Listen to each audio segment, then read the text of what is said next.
আচ্ছা, ধরুন আপনি 25 বছর বয়সে 20,000 টাকা বেতনের চাকরি শুরু করলেন।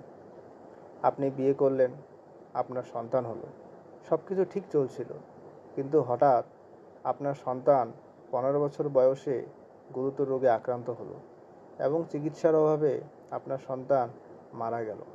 এই গল্পটির মতো কি আপনার আশেপাশে বা আপনার পরিবারের সাথে কিংবা আপনার সাথে এরকম ঘটনা ঘটেনি?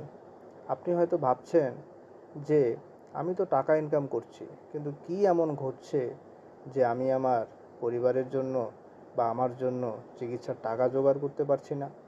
আসলে সমস্যাটা কোথায়?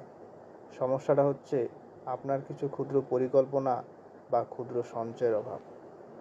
আপনি আপনার 20,000 টাকার স্যালারির যদি 10% অর্থাৎ 2,000 টাকা যদি বাংলাদেশের যে কোনো স্বনামধন্য ব্যাংক প্রতিষ্ঠানে 10 বছরের জন্য ডিপিএস করে রাখেন, তাহলে আপনি একটা ভালো অঙ্কের টাকা রিটার্ন পেতে পারেন।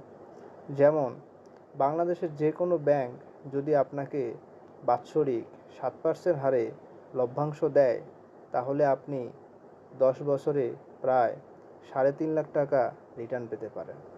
আবার আপনি যদি এই 3.5 লাখ টাকাকে কোনোভাবে 5 লাখ টাকা করে 5 বছর মেয়াদি ব্যাংকের একটি পরিবার সঞ্চয়পত্র কিনতে পারেন, যা 5 বছর পর প্রায় 8 থেকে 8.5 লাখ টাকা আপনাকে রিটার্ন দিতে পারে, যা ভবিষ্যতের আপনার পরিবারের জন্য বা আপনার জন্য যে কোনো গুরুতর ঘটনায় আপনাকে আর্থিক সহায়তা দিতে পারে।